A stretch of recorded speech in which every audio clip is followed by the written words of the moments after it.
आप देख रहे हैं सत्य हिंदी का दोपहर 2 बजे का बुलेटिन और मैं हूं आपके साथ कृति सिंह। कांग्रेस नेता प्रियांक खड़गे ने मोहन भागवत से आरएसएस पर सवाल पूछे तो जवाब कुछ ऐसा मिला जिसने सभी को चौंका दिया। उधर टीएमसी में बगावत का मामला और गर्मा गया है, जहां बागी गुट के विलय पर अंतिम फैसला अब लोकसभा स्पीकर को करना है। वहीं सावरकर की 10 दया याचिकाओं को लेकर अदालत में नया मोड़ आ चुका है। इन्हीं खबरों पर इस बुलेटिन में बात करेंगे, लेकिन अगर आपने अब तक हमारे चैनल सत्य हिंदी का ऐप डाउनलोड नहीं किया तो तुरंत कर लीजिए, ताकि ये बुलेटिन अब आप ऐप पर भी देख सकें। ऐप डाउनलोड करने के लिए लिंक आपको डिस्क्रिप्शन में मिल जाएगा। तो आइए रुक करते हैं दोपहर की 5 बड़ी खबरों का। प्रियांक खड़गे के पत्र पर भागवत का जवाब, हिंदू धर्म भी रजिस्टर्ड नहीं।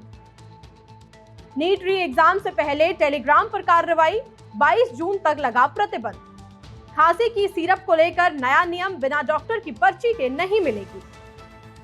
टीएमसी के बागियों पर फैसला अभी बाकी, दोनों पक्षों को सुनेंगे स्पीकर ओम बिरला। सत्य की सावरकर का अदालत में कबूलनामा, सावरकर ने 10 बार लिखी दया याचिकाएं। आरएसएस प्रमुख मोहन भागवत ने प्रियांक खड़गे के पत्र पर अपनी प्रतिक्रिया दी है। भागवत ने कहा कि वो इस पत्र का कोई जवाब नहीं देंगे। उन्होंने इसे सिर्फ राजनीतिक नौटंकी और दिखावा बताया।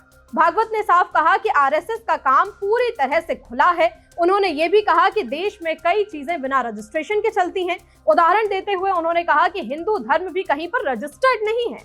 भागवत के मुताबिक रजिस्ट्रेशन की जरूरत उन संस्थाओं को होती है जो सरकार से फंड लेती हैं। उन्होंने कहा कि सरकार आरएसएस को अच्छी तरह जानती है, क्योंकि अतीत में संघ पर प्रतिबंध भी लगाया गया था। संघ प्रमुख ने दावा किया कि संगठन का लिखित संविधान भी सरकार के पास है। ये दस्तावेज 1950 के दशक में जमा कराया गया था। दरअसल प्रियांक खड़गे ने खुले पत्र में कई सवाल उठाए थे। उन्होंने कहा था कि लाखों स्वयंसेवकों और हजारों शाखाओं वाले संगठन को पारदर्शिता दिखानी चाहिए। खड़गे ने संघ से कानूनी स्थिति, फंडिंग, खर्च और टैक्स से जुड़ी जानकारी सार्वजनिक करने की मांग की थी। अब इस पूरे मुद्दे पर राजनीतिक बहस और तेज होने के आसार हैं, क्योंकि संघ और कांग्रेस दोनों अपने अपने तर्कों पर कायम हैं। आरएसएस प्रमुख मोहन भागवत जल्द ही विदेश दौरे पर जा सकते हैं। बताया जा रहा है कि वो अमेरिका और ब्रिटेन जाएंगे। ये दौरा अगले 2 महीनों में हो सकता है। जानकारी के मुताबिक भागवत कई कार्यक्रमों में हिस्सा लेने वाले हैं। वहां भारतीय समुदाय के लोगों से भी मुलाकात करेंगे। कुछ कार्यक्रम पहले से तय बताए जा रहे हैं और ये भी कि न्यूयॉर्क में भी एक बड़ा कार्यक्रम हो सकता है। वहां भागवत के संबोधन की तैयारी चल रही है। हालांकि अंतिम कार्यक्रम अभी तय नहीं हुआ है। ये दौरा आरएसएस के शताब्दी वर्ष से भी जुड़ा माना जा रहा है। संघ दुनिया भर में अपने संपर्क बढ़ाने की कोशिश कर रहा है। विदेशों में हिंदू स्वयंसेवक संघ भी इस अभियान का हिस्सा है। ये संगठन भारतीय समुदाय के बीच काम करता है और संघ के विचारों को आगे बढ़ाने का प्रयास करता है। अब सभी की नजर इस संभावित दौरे पर है। सोशल मीडिया पर चुटकी लेते हुए कहा जा रहा है कि सिर्फ मोदी ही सारी मौज मस्ती क्यों करे।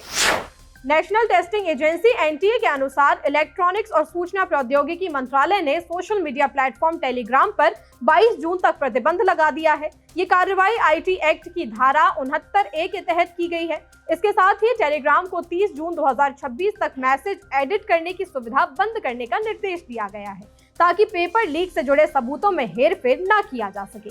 एनटीए ने इस फैसले का स्वागत करते हुए इसे परीक्षा में पारदर्शिता लाने के लिए जरूरी बताया। दरअसल इस साल नीट यूजी परीक्षा में पेपर लीक के आरोपों के बाद भारी विवाद भी हुआ था, जिसके कारण परीक्षा रद्द करनी पड़ी थी। अब एनटीए 21 जून को दोबारा ये परीक्षा आयोजित करने जा रहा है।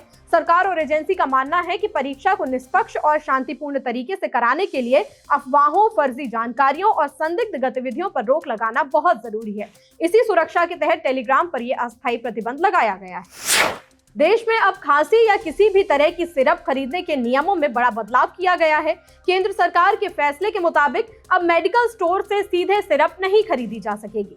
स्वास्थ्य मंत्रालय ने ड्रग्स रूल्स 1945 में संशोधन कर सिरप को बिना पर्ची मिलने वाली दवाओं की छूट सूची से हटा दिया है। अब सिरप खरीदने के लिए डॉक्टर का प्रिस्क्रिप्शन यानी पर्ची दिखाना जरूरी होगा। सरकार ने ये कदम दवाओं के दुरुपयोग को रोकने और मरीजों की सुरक्षा सुनिश्चित करने के लिए उठाया है। दरअसल बिना सलाह के सिरप का ज्यादा इस्तेमाल सेहत के लिए खतरनाक साबित हो रहा था। हालांकि आम जनता को राहत देते हुए सरकार ने साफ किया कि खांसी की गोलियां, टैबलेट्स और लॉन्चेस पहले ही तरह से बिना पर्ची के मिलती रहेंगी। ये नया नियम सिर्फ और सिर्फ सिरप पर लागू होगा। तृणमूल कांग्रेस के भीतर की सियासी जंग अब लोकसभा स्पीकर ओम बिरला के दरवाजे तक पहुंच गई है। पार्टी के एक बागी गुट ने विलय की मांग की है, जिस पर स्पीकर दोनों पक्षों की दलीलें सुनने के बाद फैसला करेंगे।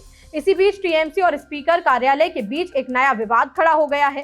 पार्टी का आरोप है कि राष्ट्रीय महासचिव अभिषेक बनर्जी को 15 जून को दोपहर 2 बजे ईमेल भेजकर उसी दिन शाम 4 बजे मिलने बुलाया गया, जबकि उस समय वो ईडी की पूछताछ में शामिल थे और उनके पास फोन या ईमेल की सुविधा नहीं थी। इसके बाद टीएमसी सांसद कीर्ति आजाद ने स्पीकर कार्यालय जाकर स्थिति स्पष्ट की और बैठक के लिए नई तारीखें मांगी।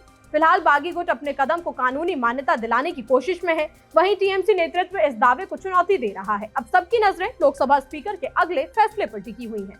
बुलेटिन में आगे अभी और भी खबरें हैं। टीएमसी बगावत पर कांग्रेस का अमित शाह पर हमला। जयपुर हमले के बाद दीपके ने आरएसएस को लगाया आरोप। सावरकर की 10 दया याचिकाओं पर कोर्ट में बहस। डीएमके का राहुल पर हमला, विपक्षी एकता पर उठे सवाल। टीएमसी के बागी सांसदों के एनसीपीआई में विलय की खबरों पर कांग्रेस ने केंद्रीय गृह मंत्री अमित शाह पर सवाल उठाए हैं। कांग्रेस के वरिष्ठ नेता जयराम रमेश ने एक्स पर लिखा कि एक बौखलाए हुए केंद्रीय गृह मंत्री जो उस पद की गरिमा के लिए कलंक है जिसे कभी सरदार पटेल ने संभाला था, उन्होंने बड़ी बेशर्मी से भारतीय लोकतंत्र को नए निचले स्तर पर लाकर खड़ा कर दिया है। उन्होंने 20 टीएमसी सांसदों को अवैध तरीके से तोड़ने और उनका एक ऐसा राजनीतिक इकाई के साथ पूरी तरह संदिग्ध विलय कराने की साजिश रची जिसके बारे में शायद ही किसी ने सुना हो। ये विचित्र कदम लोकसभा में एनडीए के लिए 2/3 बहुमत तैयार करने की केंद्रीय गृह मंत्री की रणनीति का हिस्सा है। जब तक वे पद पर बने हुए हैं, शालीनता, मर्यादा और संवैधानिक मूल्यों व सिद्धांतों के प्रति निष्ठा हर दिन कमजोर और खतरे में पड़ती रही। जयपुर में हुए हमले के बाद अभिजीत दीपके ने आरएसएस पर बड़ा आरोप लगाया। उन्होंने कहा कि वो इस हमले से डरने वाले नहीं हैं, बल्कि अपना आंदोलन और मजबूती से जारी रखेंगे।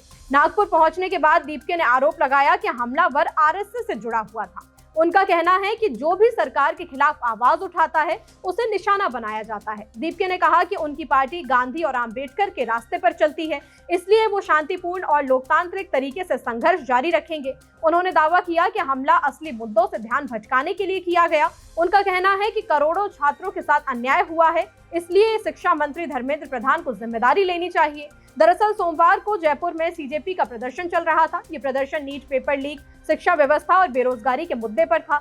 इसी दौरान कुछ युवकों ने दीपके पर हमला कर दिया। बताया गया कि उन्हें कई थप्पड़ मारे गए। इसके बाद वहां अफरा तफरी मच गई। पुलिस ने मौके पर पहुंचकर स्थिति संभाली। बाद में इस मामले में 5 लोगों को गिरफ्तार किया गया। पुलिस अब पूरे मामले की जांच में जुटी हुई है। सावरकर के परिजन ने कोर्ट में माना है कि उन्होंने ब्रिटिश सरकार को 10 दया याचिकाएं दी थी, लेकिन इसके साथ उन्होंने एक सफाई भी दी। उनका कहना है कि दया याचिका देना उस समय सामान्य कानूनी प्रक्रिया थी। इसे ब्रिटिश सरकार के प्रति वफादारी नहीं माना जा सकता। सुनवाई के दौरान दूसरे क्रांतिकारियों का भी जिक्र हुआ। अदालत में कहा गया कि राजगुरु, अशफाक उल्लाह खान और कई अन्य क्रांतिकारियों ने दया याचिका नहीं दी थी। वहीं भगत सिंह और बटुकेश्वर दत्त के संघर्ष का भी उल्लेख किया गया। सत्यकी सावरकर ने दावा किया कि सावरकर की सभी याचिकाएं ब्रिटिश सरकार ने खारिज कर दी थी। अंग्रेजों को डर था कि रिहा होने पर वो फिर से क्रांतिकारी गतिविधियों में शामिल हो सकते हैं। सत्यकी सावरकर ने अदालत में कहा कि उन्हें ये जानकारी नहीं है कि सावरकर ने हर दया याचिका के अंत में मैं आपका आज्ञाकारी सेवक वीडी सावरकर लिखकर हस्ताक्षर किए थे या नहीं किए थे। उन्होंने ये भी कहा कि ये कहना सही नहीं होगा कि सावरकर की रिहाई की प्रक्रिया इन 10 दया याचिकाओं के बाद ही शुरू हुई थी।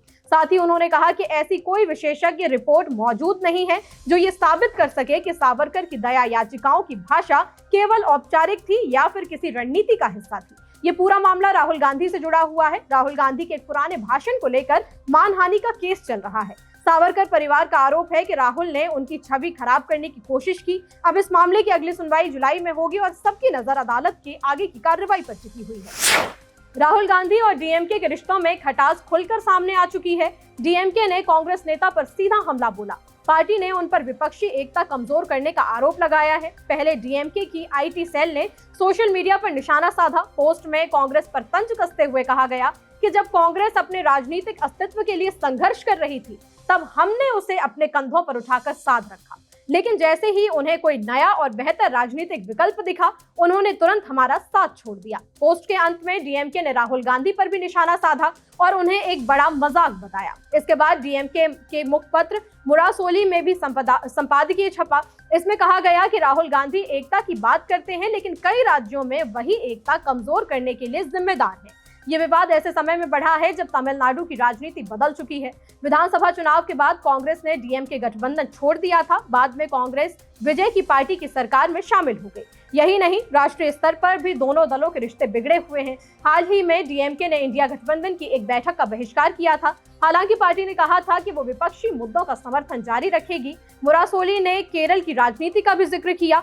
संपादकीय में कहा गया कि राहुल गांधी के कुछ बयानों पर वाम दलों ने भी आपत्ति जताई थी। डीएमके का आरोप है कि कांग्रेस कई बार अपने सहयोगियों पर ज्यादा हमला करती है, जबकि मुकाबला बीजेपी से होना चाहिए। अब सवाल ये है कि विपक्षी दलों के बीच बढ़ती दूरी का असर इंडिया गठबंधन पर कितना पड़ेगा।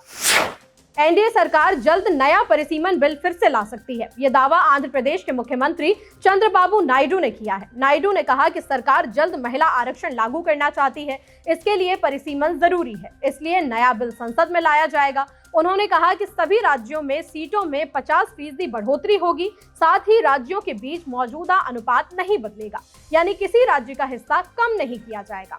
नायडू ने विपक्ष पर निशाना साधा। उन्होंने कहा कि विपक्ष ने बेवजह विवाद खड़ा किया। सरकार की मंशा शुरू से ही साफ थी। दरअसल पहले लाया गया बिल संसद में पास नहीं हो पाया था। सरकार के पास जरूरी संख्या नहीं थी, इसलिए प्रस्ताव गिर गया था। अब नायडू का दावा है कि हालात बदल चुके हैं। उनका मानना है कि अब बिल पास कराना बहुत आसान होगा। फिलहाल दोपहर 2 बजे के बुलेटिन में इतना ही। शाम 6 बजे फिर होगी मुलाकात नई खबरों के साथ। तब तक के लिए नमस्कार।